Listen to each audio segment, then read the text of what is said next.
just like that. Yeah. You set up a VideoCast. There's nothing to it. Yeah.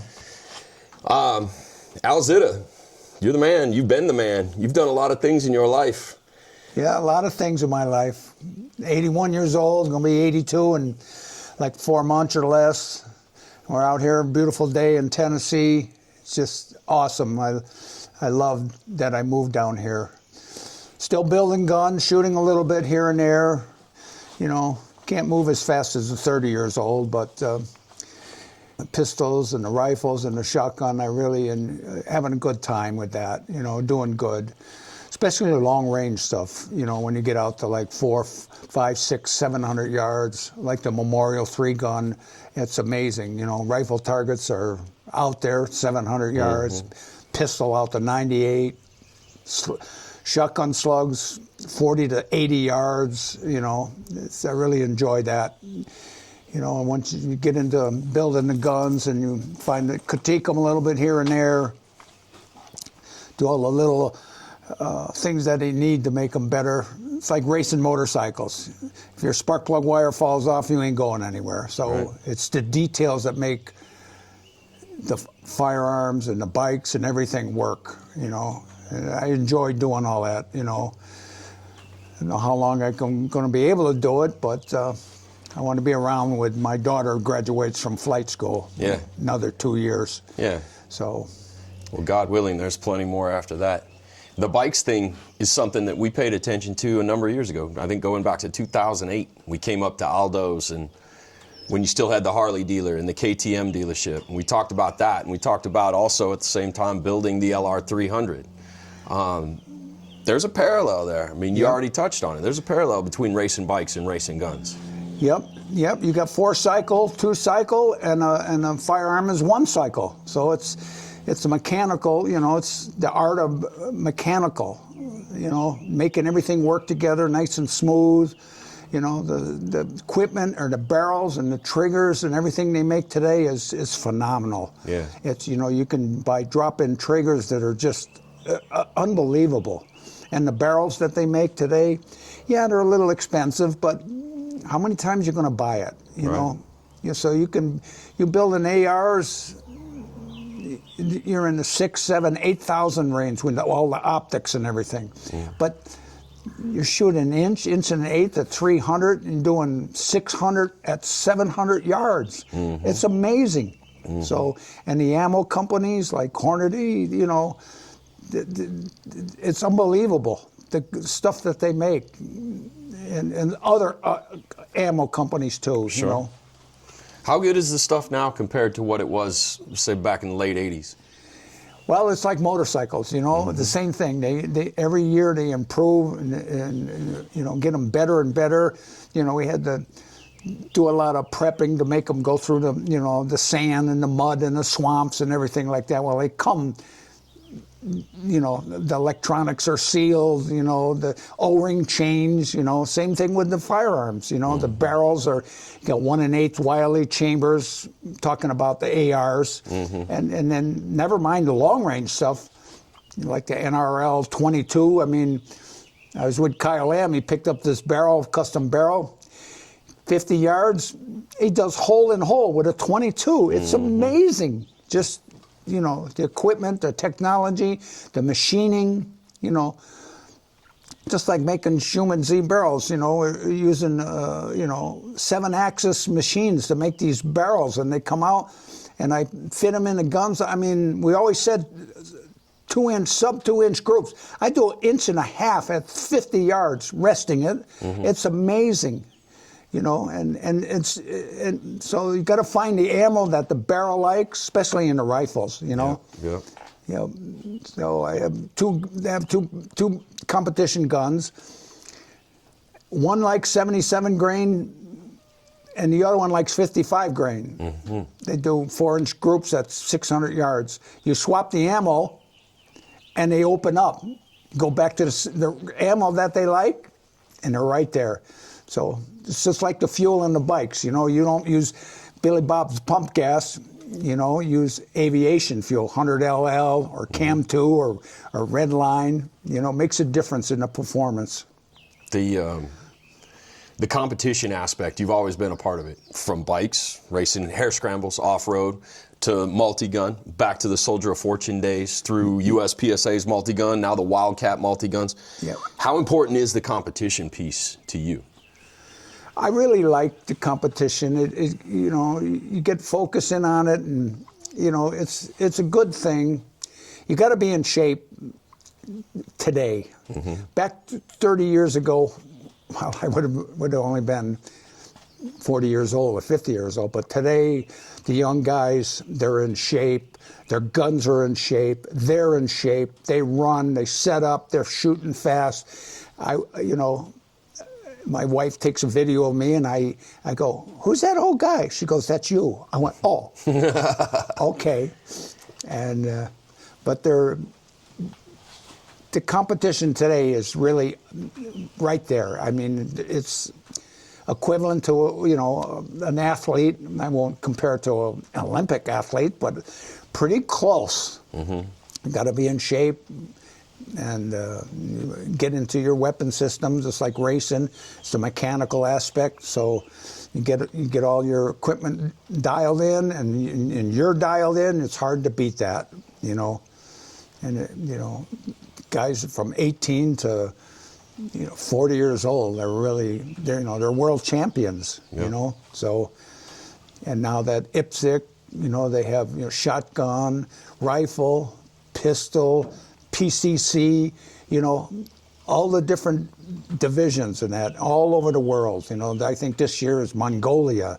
Who wants to go to Mongolia? I would like to go, but I'm not gonna go, but maybe. And then you got Greece, you got the shotgun in Greece, the world shoot. You know, it's like amazing, you know. So you get to see the world, and then you meet other people from around, and that's a good thing, you know. And wow, you and Tracy and Raquel went to Rifle World Shoot.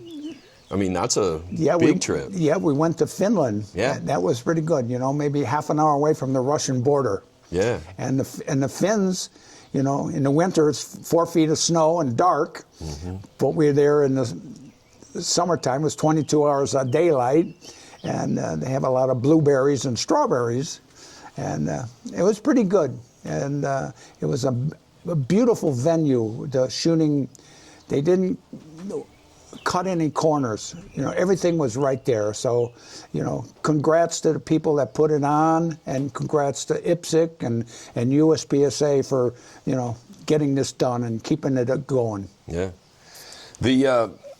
How important, I mean, the competition piece is important. How big a factor do you think that plays in you still out there doing it at 81 years young? Like, is it keeping you young? Yes, it is. I don't think that I'm 81 until I look in the mirror and I go, "Oh, who's that guy?" Yeah. But you know, I got to work out a little bit more and keep it up. You know, keep the cardiovascular up. Lose a little muscle tone as you get older. You know, you load the shotgun with 22 rounds, it gets a little heavy. Yeah. You don't go like, wow. But it also relates to the old saying, what wins on Sunday sells on Monday. That's right. And that's true. So all these gun makers, you know, they think, you know, yeah, hunting and everything, that's fine. You're doing 1, 2, 3 shots. But when you put these weapon systems through the pace where they're shooting 20, 30 rounds in like 20 seconds and going out from 20 yards out to 700 yards, you know, it really shows the equipment and how good it is, you know, and the ammo too, you know. So I really enjoy it. It's, you know, I wish I could get back to riding, but because of health issues and, you know, and whatever, maybe you fall down, you may break a little bone. I haven't broke too many bones, you know, riding bikes, but I miss that because I think that kept me in shape and allowed me to do what I do right now, you know. Yeah.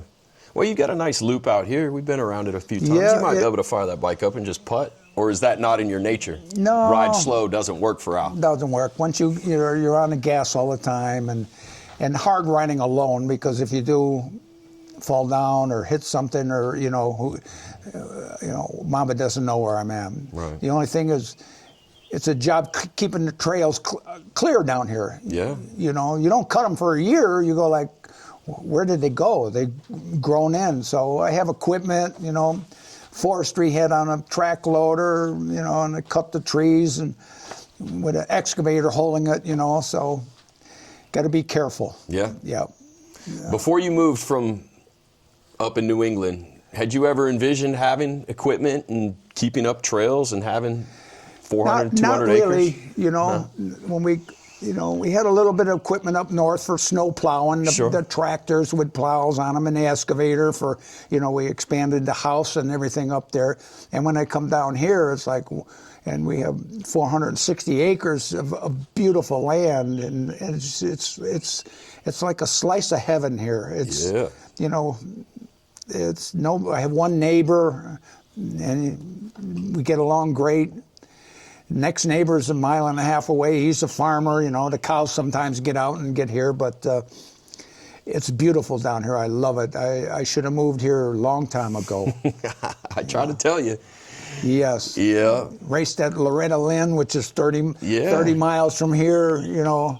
Yeah. That's still going on, and it's a good life. I should have say thankful, and, you know, so. Yep. Shooting sport, you've been able to pass it on to Raquel, and you know she's an adult now. She's in her military career, learning to be a Black Hawk pilot and so on. But there were times early in her life where you were like exposing her to firearms. How important do you think those years were when she was younger? Yeah, we basically took her more to the racing, to the motorcycle, you know, and then the firearms. And she see all of that. And in her early, I never pushed her into anything, you know, riding bikes or, you know, and shooting and everything. But as she got older, when she went to West Point, she could see the need for that, you know. And then she was on the pistol team for a little bit. And then they had the 3-gun up there, the combat weapons team put on it, and she won that as the top female cadet 3 years in a row. So that really set her off. And now she's down in Fort Rucker going through helicopter training. Sure. And she's doing well, very well. So we'll see what happens. Look at the turkeys. They're back again. Yeah, they're six toms. They followed that hen back across the lane. Yeah, they're following a hen. Look at those boys. I see them. Yep. But I mean, I'm telling you, if that doesn't say just beautiful Thursday afternoon, I don't know what does. And there's deer out here and everything else. Yeah, deer, bobcat. Biggest bobcat I ever saw, you know, hunting all these years was down here, you know. And the coyotes, we got hybrid coyotes, you know, and they mate with like local dogs or something, I've been told. And I was cutting my fields and come around, and this thing's out at 3 o'clock in the afternoon. I go, that's strange. And as it got closer, I go, this thing's like 3.5 feet tall, long. It looked like a wolf. But they talk to the game wardens. They go, no, it's the hybrid. Yeah. So the deer, plenty of deer. This year, the acorns, they stayed in the woods, but turkeys are out. Yeah. I laugh at my neighbors and that they go out at 5 in the morning and they don't see nothing. Right. And I called them about a half an hour ago. I go, there's 6 toms about 100 yards on the lane. While we're sitting here blasting away. Blasting away. No problem. They'll just come out in a half hour later. They come out. Yeah. And they run across the targets and I'll shoot. They don't seem to. Yeah. They don't care. Yeah. Same thing with the deer. Yeah. Yeah. Interesting. You still have your hands on custom gun builds. You're still doing one-offs for people. How often are you doing those? Oh, probably every, cut way back, maybe a couple of months, 1 or 2. I just got into building some ARs, like the stuff that I use, and guys see it at the competition. Plus the local guys, they come down and see it. When you start shooting an inch at 300, they go, that's amazing. Yeah. But they're up there just like the custom guns, custom 2011s and stuff, and mag-fed shotguns, doing those too. Yeah. The Russian, Sega guns, but Americanized. If they told me I could only have one gun, it'd be that. because you can do so much with a shotgun. You know, slugs, buckshot, birdshot. You know, nails, salt. You know, rock salt, whatever you want. Yeah. And I like working on them and making them, like I said, either left and right-handed friendly. You know, it's pretty good. So. You went to the mag-fed shotgun pretty early in their advent into 3-gun, if I remember. There are a lot, and there are some, like Jerry, who admittedly still stick to the stick loader tube fed. Yep, because he's used to that. Yep. You know, they can load them fast. I never like holding 4 rounds. I could do 2 rounds, but you got a quad load, you know. Yeah. And the mag-fed shotguns are the Segas, and then the Spas, the Italian guns. Yeah. You know, I originally started with them, and I loved them. You know, they just worked great. And you could tune them. You actually have a pump, or you could flip a switch, and it would be a semi-auto. And then the Segas come along, and like I said, Americanize them, R&R with the mag wells, left and right-handed. You know, the triggers, you can buy triggers now, and you do a little work on them. They feel like you know, an American Gold drop-in for an AR. They're right there. AR type safety, so the controls are like the same as our you know, AR or M16. It's and the 2011s, it's just upgrade from a 1911. Yep. With just more rounds, you know, and you know. And the PCCs now that they got are just unbelievable, you know. You know, so if it isn't JP, you know, with the roller lock system, then you got the Mean Arms out of Georgia. Yeah. They've been really taking off, you know. People, we had them here, I think it was after my birthday and stuff, people showed up with them. And we fired so many rounds through them, and it just worked and worked and worked. It was amazing. So the firearms are really great today, you know, and you can buy some really good stuff. And you can also buy some junk. Yeah. That always seems to be, you know. It's out there, unfortunately. It's out there. Yep. You know, people are saving some money. Some of the things are pretty good. Turkey, the country of Turkey has come up with a lot of firearms, and some of their stuff is really good. They're mag-fed shotguns. I see them at matches. They work fine.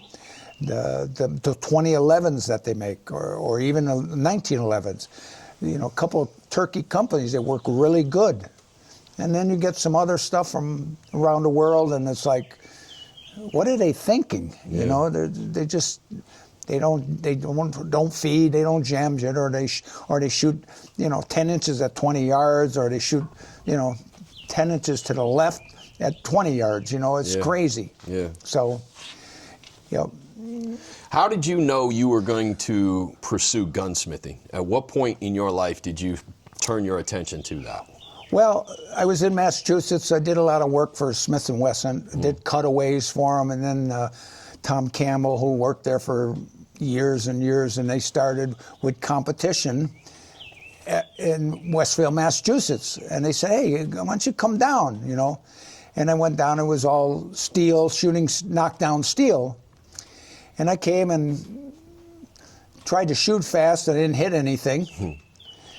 So I went home, and that was the beginning of the dots. Tasco came out with like a beer can size dot. And I put that on the gun, because you could change the grip panel on the left side, and it gave you a mounting for the dot. I put that on. I came back the next day. I go, can I shoot again? And it went, yeah, shoot again.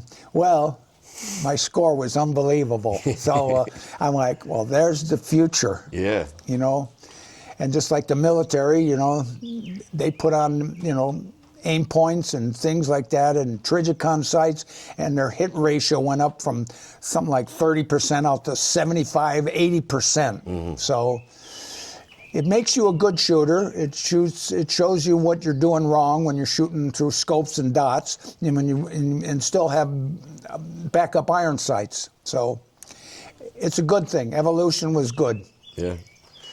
That then led you to the LR300. Well, it was the Masters, and I came up with the Master Blaster. It was a manually operated 6mm 223. And then, you know, we were sitting, you're doing the layback Creedmoor thing, Right. and, you know, and these guys had the XP 100, you had the bolt action, and I could cycle my gun faster because you're on a time frame. Yeah. And then somebody goes, well, why don't you make it semi-auto? And I went, okay. Next year I come back with a semi-auto. So that's where it originally started, was on the Masters in Quincy, Illinois. Yep. And then I was invited down to Fort Bragg, where they had the unit, the Delta units, and I brought all my ARs and pistols and everything down and did a demo. And they said they really liked the 6mm 223 and asked if you could put a stock on it, and that was the beginning. So I did that, and that's where the LR come to life. Yeah. So then from there, right now, it's like a third generation, you know. So it's really a nice system. We sold the system to a company, but they haven't done anything in 10 years with it. So people keep asking me to come out with it, so a little bit more. And we would, you know, make it more modern using carbon fiber, you know, forearms and stocks and, you know, delayed trigger groups, you know, you have all that stuff available now. And that's where it's at. A lot of people think it was a short piston. It's a delayed gas. Okay. Okay, because of the 11-inch barrel, you were picking up the gas. It's traveling 600 feet a second. So it's trying to unlock and extract the round while they're still under pressure. Right. So in order to deviate that, I delayed the gas system. I made it travel through the front sight. And if you took a ruler and measured it, it was actually the length of a rifle, a regular AR rifle pickup. So it's called DIGS, delayed impinged gas. So it's no piston, no short piston. A lot of people think that's what it is, but that's not. It's a direct impinged gas, except that it's delayed. So it allowed the pressure to drop in the barrel, and then you were good on extraction. So that was the key to the whole thing. That, and then the recoil spring gets relocated. Right, the recoil. The gas tube intercourses the op rod, right, and the spring overlaid the op rod. So it moved all that momentum forward. So when you're shooting it, it was back on target faster. You didn't get the spring in the back in the stock or the twang. You know, they come out now with the silent stuff. I mean, the AR system is great, but it allowed me to give me a folding stock. Right. Okay, it was folding stock with an 11.5-inch barrel. The whole package was 21 inches. Mm-hmm. You know, where a M4 with a 14-inch barrel is like 32 inches. Mm-hmm. As small as you could get them. So it was deployed over in Iraqi Freedom with a spook group, and they were over there for a year, and they came back, and they loved it, saved his butt. He says, I don't know how many times, had no malfunctions. And so he says, well, I'll clean it and send it back. I said, no, just don't clean it. Let me see it dirty. Yeah. And it was amazing. You could smell the sulfur and stuff, or the dirt that was in it. It's like talcum powder, you know. So, and I still have that firearm. You know, it's got 250 meter confirmed kills, suppressed, and 450 meter confirmed kills unsuppressed. Mm-hmm. And like I said, no malfunctions. He enjoyed it very much. So it was good. So the design is still around. The design is still there. You've got some stake in the design, or somebody else has it now? No, I don't have any stake in it because, you know, we moved on. Yeah. So I could have time to do what I want, you know. Sure. Like I said, we picked up Schumann Barrels Company because I figured those barrels were the best. Mm-hmm. And the guy that was doing it had some issues, you know, marriage problems and stuff like that. So he didn't do nothing for 2.5 years, and I ran into him and said, "You want to sell it Yep. So we moved it from Benzee, Washington to Tennessee here, and ran it for close to over 4 years. Yeah. Went through the covert, and the barrels were like unbelievable. You know, like I said, 1.5 inches at 50 yards resting. They were really good. I enjoyed that. I learned a lot about barrel making and everything. Sure.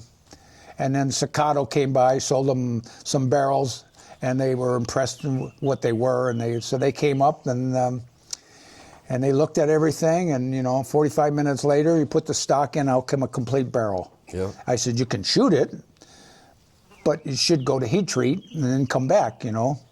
And they made us a good offer. I just went through a bypass, heart bypass, and of course my wife went, yeah, we'll sell it. So they have it and they use it, you know, so that was a good thing. So Right. And that puts us in a position where we can could jack around on a Thursday and shoot some rifles. Right. We can play. Watch the turkeys and talk to the people. That's right. Man, I appreciate it, Al. Thank you for sitting down, because I know I didn't ask you ahead of time if we could do this, but I hope we can do it again next time. Yep. No, it was good. Thank you very much. You know, Awesome. TrippleZ Ranch. That's right. Blessed to be here. Yes, a blessing.